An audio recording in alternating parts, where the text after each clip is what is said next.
Bonjour, dans le cadre de la semaine de la persévérance scolaire, je vous présente Guillaume Ouellette, athlète en paraathlétisme. Bonjour, ça me fait plaisir d'être avec vous en vidéo aujourd'hui. Je suis venu vous parler un petit peu de mon parcours, de mon sport, de la persévérance, mais aussi de la vie en général, puis de l'importance que ça a. Je fais de la course à pied, des spécialistes du 1500 mètres et du 5000 mètres en paraathlétisme. J'ai remporté les derniers championnats du monde à Doha en 2015 au 5000 mètres ainsi que les Jeux Parapanam à Toronto cet été sur 1500 mètres. Guillaume, tu fais du paraathlétisme. C'est quoi au juste? En fait, du paraathlétisme, c'est pour des gens avec des handicaps, que ce soit des handicaps visuels dans mon cas, il y a des gens en fauteuil roulant, il y a des gens qui sont amputés.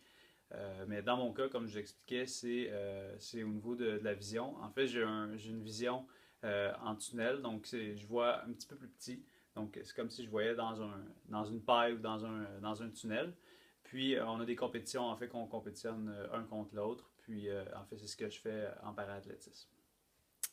Comment as-tu découvert ton sport? En fait, c'est lorsque j'étais au cégep à Victoriaville, il y avait une équipe de cross-country, en fait, qui est de la course à pied. J'ai demandé des renseignements à savoir pour savoir si je pouvais être dans l'équipe. Puis, j'ai commencé à courir suite à ça. Donc, c'est vraiment dans le cadre de l'école que j'ai commencé à courir. J'ai vraiment eu la piqûre pour ce sport-là. J'aimais beaucoup courir pratiquer la course à pied. Comment est-ce que tu fais pour rester motivé? En fait, dès le début, des fois, c'est pas tout le temps facile d'être motivé, même si on adore notre sport. Quand on le pratique beaucoup, puis très souvent, des fois, c'est difficile de rester motivé. Mais dès le début, j'ai commencé à me fixer des objectifs. Au début, c'était des plus petits objectifs qui étaient faciles à atteindre, faciles à avoir. Puis par la suite, mes objectifs, au fur et à mesure que je devenais meilleur, mes objectifs étaient de plus en plus difficiles à réaliser. En fait, c'est ça qui me motivait dans les journées où des fois c'est plus difficile un petit peu. Justement, tu parles des moments difficiles. Est-ce que c'est quoi les moments qui sont difficiles dans ton sport? En fait, il y a des journées, même si j'adore courir, il y a des journées que c'est justement où je suis vraiment fatigué, ou j'ai pas dormi beaucoup la nuit, ou des fois, il y a juste des journées que ça me tente pas. Il y a des moments comme ça qui sont difficiles.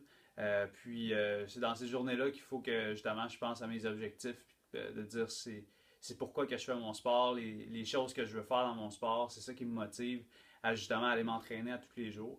Puis c'est un peu la même chose aussi dans la vie de tous les jours. C'est pas seulement dans les sports qu'on peut se motiver comme ça, on peut se motiver aussi quand on joue de la musique, quand on est à l'école, quand on est aussi quand on fait d'autres arts, en fait, puis ça peut être dans d'autres sports aussi, c'est le même principe. Donc c'est vraiment lorsque on a des objectifs qu'on réussit à se motiver dans les journées plus difficiles. Puis il y en a de temps en temps des journées difficiles parce qu'il y a des journées où ça ne nous tente pas vraiment de pratiquer puis de refaire le sport, le même mouvement encore une fois.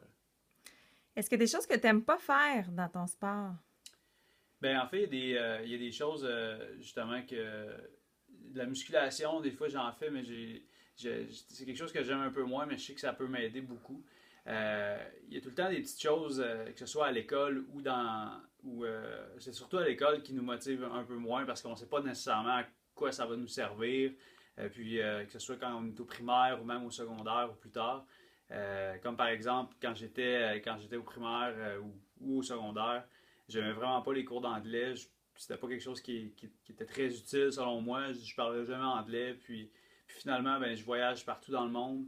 L'anglais est vraiment utile. J'ai voyagé dans des pays vraiment loin où j'ai été capable de me faire comprendre grâce à l'anglais. Autre chose qui m'a beaucoup aidé puis que je n'aimais pas nécessairement faire, c'était quand je faisais des exposés oraux au primaire ou au secondaire. Des fois, j'étais gêné devant la classe, puis je n'aimais pas ça faire ça.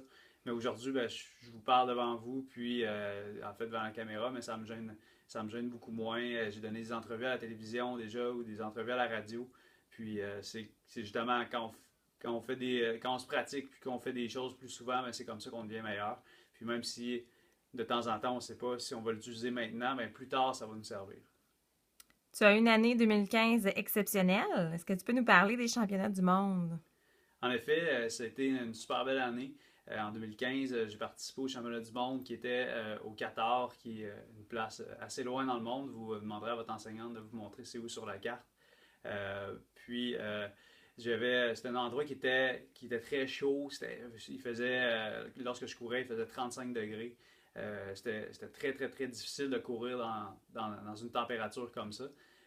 Puis, dans la course, je vous invite après à aller visionner la course avec votre enseignante ou votre enseignant. En fait, pendant la course, il y avait à peu près à la mi-course, il y a un compétiteur, un Marocain, qui est parti en échappée, qui a comme pris un avance sur moi, puis j'étais deuxième à ce moment-là dans la course. Puis honnêtement, c'était vraiment difficile à ce moment-là parce que il faisait très chaud. La course, on courait très très vite. Ça faisait mal aux jambes, ça faisait mal partout. Mais j'ai pas abandonné. J'ai réussi à le rattraper, puis par la suite le dépasser.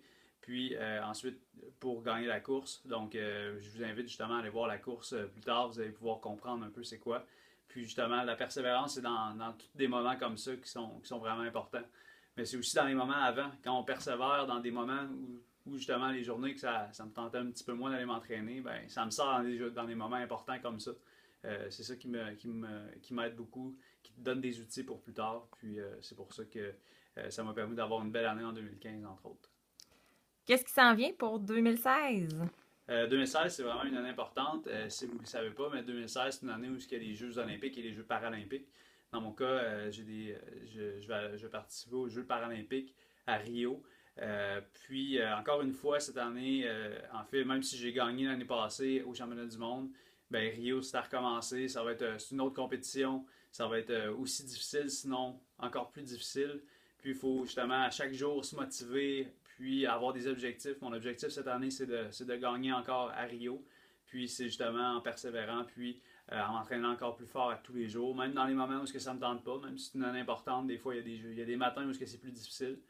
Ben, c'est comme ça que je vais atteindre mes objectifs que je me suis fixés pour les Jeux paralympiques de Rio.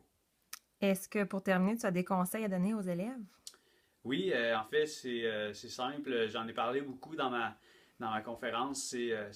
C'est d'avoir des objectifs dans la vie, d'avoir des rêves, des choses que vous voulez accomplir, des choses que vous voulez faire dans la vie, puis vous donner des petits trucs à tous les jours pour pouvoir vous aider à réaliser vos rêves. Puis c'est comme ça qu'on avance, qu'on va plus loin, puis on peut tout le temps être vraiment surpris de ce qu'on peut accomplir dans la vie quand on a des objectifs, puis quand on a des rêves, puis quand on y croit. Ben, ça nous aide justement à persévérer dans nos rêves, puis dans notre objectif, puis d'atteindre des choses qu'on des fois on pense même pas possible. Merci beaucoup, Guillaume. Bon succès pour 2016. Merci beaucoup.